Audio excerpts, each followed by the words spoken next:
Hey guys, so I know your instructional videos are all going off of Mrs. Young's materials, but interesting fact, over last summer, I totally revamped the last unit, and of course, ironically now, you're not going to be using the materials I made, but I'm just going to make some quick videos using the materials I made, and I'm going to post the materials I made as well, because I think I like the organization of them better, and it's easy for you guys to then go back and look. What's nice also about me posting this is, you know, if you're taking an assessment or doing a worksheet, it might just be a nice resource to have to go back. I've organized all the information pretty nicely. So this is the first page of notes from the first day of parabolas. And I'm not going to talk through everything because that's what Mrs. Young did in her video. But all the information that she goes through is also on this page. So some of the newer stuff that she will talk about in her video is finding this p-value. The p-value is the distance from the vertex to that focus or that directrix, okay? So you guys have graphed parabolas before, but now we're adding in this extra focus and directrix, which has to do with the definition of a parabola.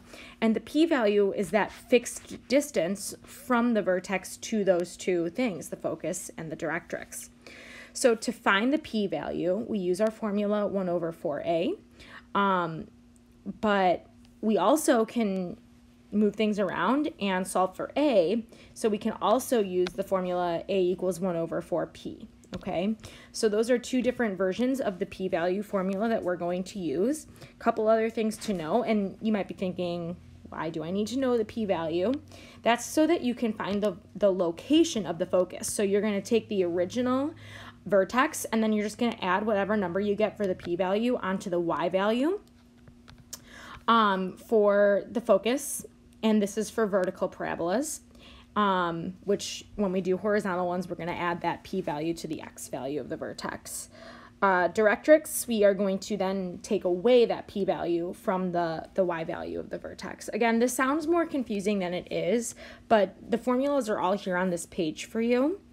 Okay, and then I'm going to do a couple parabola examples, but I know that my examples are also on the notes, so you can easily, I don't know why it's highlighted, so you can easily just take a look at my examples and learn from them if you need to, if the video didn't make sense. I don't know if they're the same examples as the video, but it's worth taking a look. Okay, you guys, so I'm going to go back and do the first example here. All right, so this is vertex form, which is nice because I can easily tell what the vertex is. I'm going to get my vertex from the number in the parentheses with x and then the number at the end. So my vertex is +1 and +3. So I change the sign of the number in the parentheses, okay? This is going to open up, and the reason I knew that is because the a value is positive. Speaking of the a value, it's 2. It's the number in front of the parentheses. P-value, that I need a formula for. That is 1 over 4a. So 1 over 4 times 2 is 1/8. So that's my p-value. Axis of symmetry. So remember, guys, vertical parabolas look like this. So the axis of symmetry is going to be vertical, okay? So when I write the equation of a vertical line, it's always x equals a number, and it's always going to be the same as the x value of that vertex. So x equals 1 is the axis of symmetry. So for the focus, it's going to be h comma k plus p. All right, so the h value is 1. And then we're going to take the k value, 3, plus the p value, which is 1/8. And that's just 3 1/8. So it should be kind of close. It should not be that far. And we're just going to eyeball it when we graph. Finally, directrix is y equals. Now, I always remember that whatever the axis equation is, the directrix will be the opposite letter. So it's y equals. It's going to be a horizontal line. And we're going to do k minus p. So that's 3 minus 1/8, which is 2 7/8. So 2 7/8. Now for graphing. I'm going to start by graphing the axis of symmetry. And I do prefer that it's a dashed line. Okay, so I'm dashing it with a partial eraser. Ooh, you guys get to take your tests on the iPad so you guys can have beautiful straight lines for me when you do all your graphing. Next, I'm going to graph the actual parabola.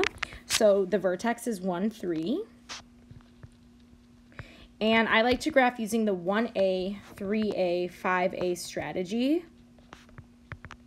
The A value is 2, which means from my vertex, I go over 1 up 2.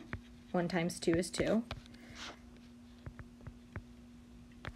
So next I go to 3A, so that's that vertical distance. So over 1, 3 times 2 is 6, so up 6. 1, 2, 3, 4, 5. Okay, that's going to be a little off the graph.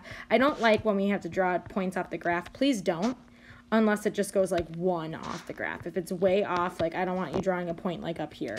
It's ridiculous, all right? So there we go. That's going to be good enough. Oops. And that should be good enough. We're going to draw our parabola. Oops. Let's make sure we draw nice, pretty parabolas. And we have to also draw the focus and directrix. So the focus is at, it's a point, it's at 1, 3 1/8. Guys, it'll be on the axis of symmetry, just very close. 3 1/8 is like almost on top of that point, just eyeball it. And 2 7/8, again, it's just an eyeball. It is not, does not need to be perfect. Just draw it close, okay? So that's the deal. I am not going to go through and do all of these examples because that's what Mrs. Young did in her video. But just a couple of reminders, and again, you can look at my notes if you want help, but just a couple of reminders. If there's no parentheses in vertex form, this vertex would be 0, 5. It's like there's invisible parentheses with no number with the X. This one will open down, and the A value is -1/2. So remember, it will go like this. Oh man, you know what? Screw it. I'm going to finish this problem, and there's a reason why. First, doing 1 over 4A means we're going to do 4 times -1/2 in the denominator. So that's 1 over -2. So we're allowed to have a negative p-value. And the reason I also wanted to do this was to show you how to graph 1A, 3A, 5A with this. Axis of symmetry is going to be x equals 0. That's the x value of my vertex.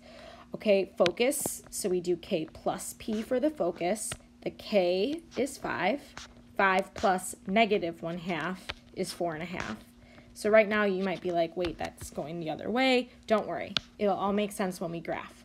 So 0, 4.5 is my focus, and directrix.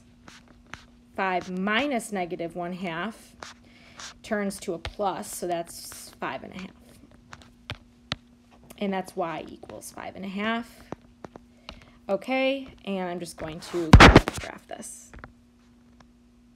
Axis of symmetry is at x equals 0, which is on, and just for timing, I'm not going to partial eraser it, but it should be dashed line. This is the part I wanted to show you guys. So to graph 0, 5 is my vertex. Okay, so when I do 1A, 3A, 5A, I'm going to go over 1 down, because it's -1/2. Over 1 down 1/2. Okay, over 1 down 3/2. 1/2, 2/2, 3/2. 1/2, 2/2, 3/2.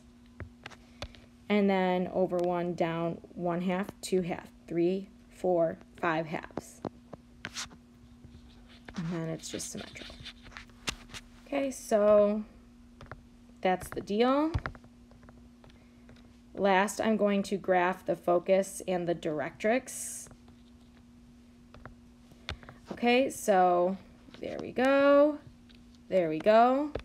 focus was at 4.5. So the focus should always be inside of the parabola, always. Which is why it makes sense that it went the other way, because this parabola is upside down and the directrix is at 5.5. Again, that should be dashed as well.